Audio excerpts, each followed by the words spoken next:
So many people give their attention to what's happening in their life. And there are a lot of things that are happening in your life that are wonderful. We encourage you to focus upon those. But we encourage you to be more of a selective sifter, to sift through the aspects of your life and focus upon the things that feel good when you focus upon them. You just can't get enough of that. Anytime you focus upon something that feels good, you're coming into alignment with who you really are and with what's being held for you in vibrational escrow. Do you know that over a period of 30 days or less, as you make an effort every day to find the best feeling thought you can find on any subject, not the best feeling thought you've ever thought, or not the best feeling thought anybody's ever thought. Some of those are frankly out of vibrational range for you right now. Just the best feeling thought you have access to right now. And as you consciously acknowledge that you are feeling relief, what happens to you is you consciously move up the emotional scale. And as you consciously make that effort, now you are what we like to call a deliberate creator. You are using your own guidance to put yourself in vibrational alignment with who you really are and what you really want. It really is the leading edge here. You have come forth into this physical experience with the clear intention of letting the variety of this time and space inspire within you clear, new ideas. Not just for you, but for all that is. Do you understand that you are the leading edge of that which we are? You are the leading edge of that which you call God, of that which you call Source. That's why God or Source, whatever name you want to give it, revels in delight with the new ideas that are born within you. We'll say this to you several times here today because it is the most significant new awareness that we are achieving in these Art of Allowing workshops. When your environment produces within you a new desire, you must get up to speed with the new desire in order to experience your fullness and your joy. You just can't let your experience give birth to a new idea and keep beating the same old drum and not let yourself go to the new place. You cannot take your desires back. You can't draw back from the leading edge. You can't draw back from what your experience has created, because it's not just created for you, it's created for all that is. So all that is benefiting by your leading edge, chewing on the data. This workshop is not about that. That is a given. This universe will expand effectively because of your participation in it here in this body. And Source Energy is eternally grateful to you for your willingness to play in this game. But this workshop is not about that, because ideas are going to be born within you no matter what. You can't hold them back. And Source is going to get into sync with those ideas that are born within you. You can't hold Source back, but you can hold you back. And when you do, you feel negative emotion. You cannot be up to speed with all that you are and all that you are becoming, but you'll feel negative emotion. Your guidance system is letting you know. Jerry and Esther, as they travel from Phoenix to San Diego, they do it quite often. Over the years, they've done it many, many times. They love to be in San Diego. And it's a 400-mile trip. They know the way. The journey is so understandable to them that they never worry at all. They don't get to the halfway point of Yuma and freak out because they're not in San Diego and get all disoriented and turn around and go back to Phoenix. It's really clear. They know they've got to go west, and they know about how long it will take, and they don't worry about it. They just keep going, and they always get there. But many of your journeys, like those from not enough money to plenty of money, or from sickness to wellness, or from a not wonderful relationship to a wonderful one, or from an absent of wonderful relationship to the presence of a wonderful relationship. There are many journeys that you are upon that you don't know are quantifiable, like the journey from Phoenix to San Diego. And the reason you don't know they're quantifiable is because you're not utilizing the guidance system that is within you to let you know which way you're going. We see some of you. Your experience has brought you to a place of disease, maybe even to a frightening diagnosis. And in the middle of all of that, you're launching these clarifying rockets of desire, which have created for you in your vibrational escrow a better feeling body and a healthier body than you've ever lived so far.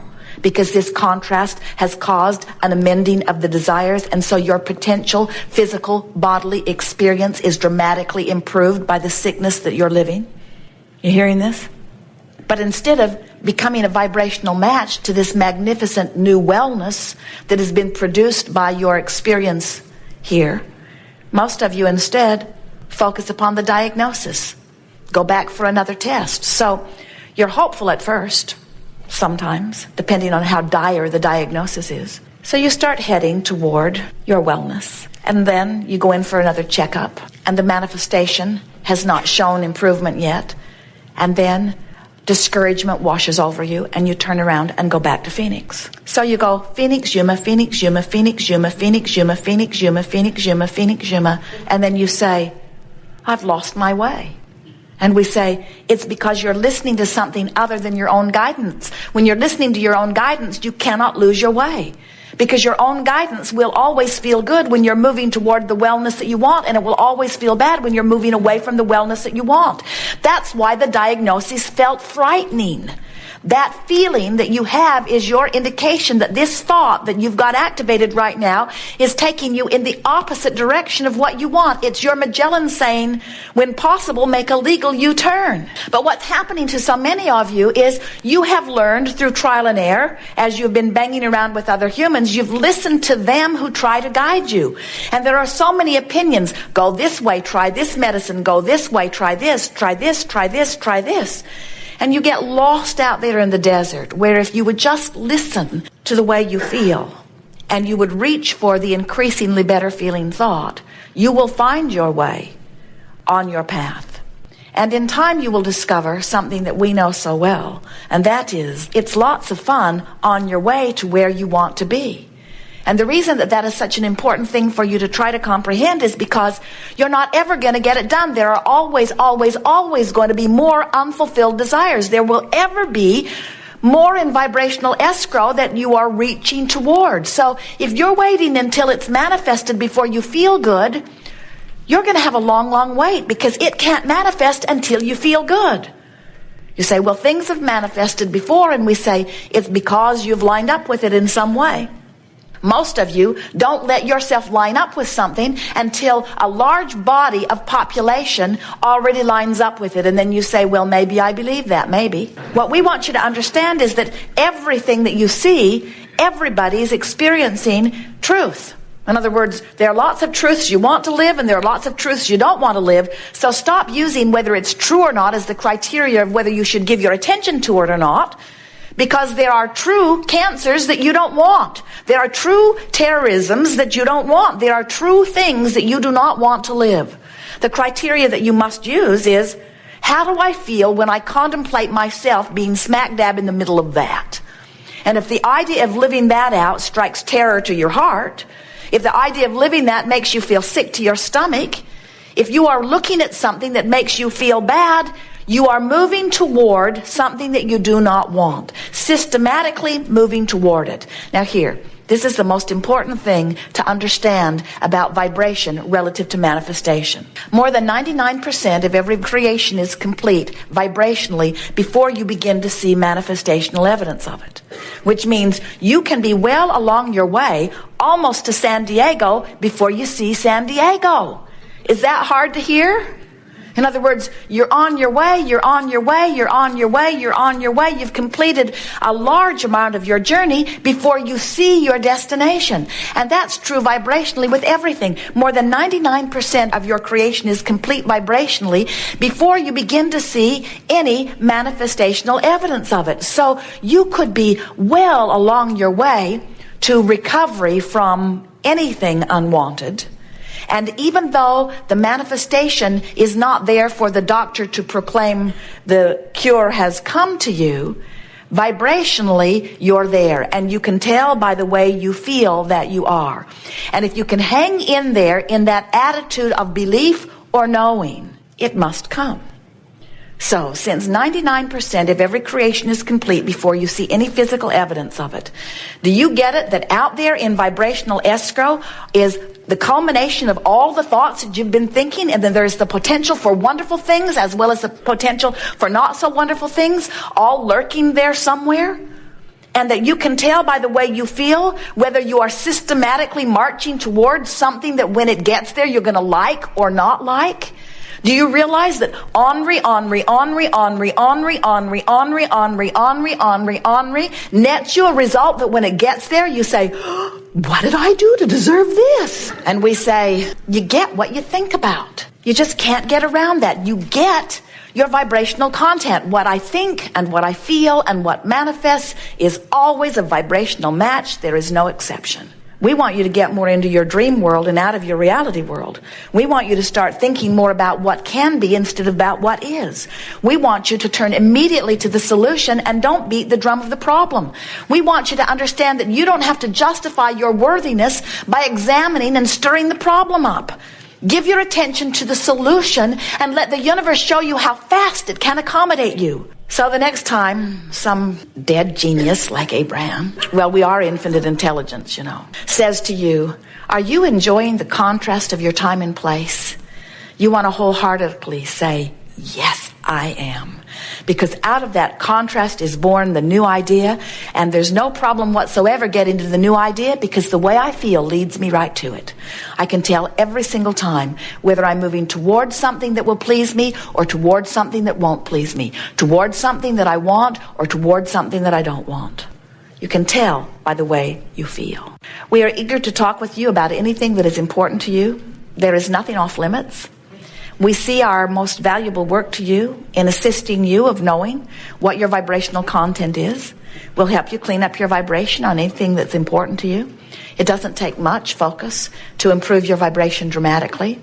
If you are in despair, we may not be able to bring you all the way into bliss. Joseph Campbell says, follow your bliss. And we think those are the best words that any human tongue has ever spoken to any of you. But sometimes you can't even get a whiff of bliss. Law of attraction will not give you bliss when you've been beating the drum of despair. It's not in your vibrational library right now. You can't just reach out and pull it off the shelf. It's not there. Don't you know that? Haven't you had some bright-eyed, bushy-tailed student or teacher of Abraham or some philosophy who's feeling really good in the middle of your despair announce to you, you need to cheer up? You know, you are the creator of your own reality. And you want to say that can't possibly be true or you'd be gone. Because it does not feel good to have someone who is bright and connected counseling you when you are in despair. You are where you are. And where you are is what you have access to. And what you have access to is what you've got to make your world from. You can't make your world from something that you don't have access to. But if you're reaching for the leading edge of what you have access to, you can move consistently into a better vibration. If you're making the best that you can from where you are, things are going to get better and better and better and better, and you're going to move right up the vibrational emotional scale.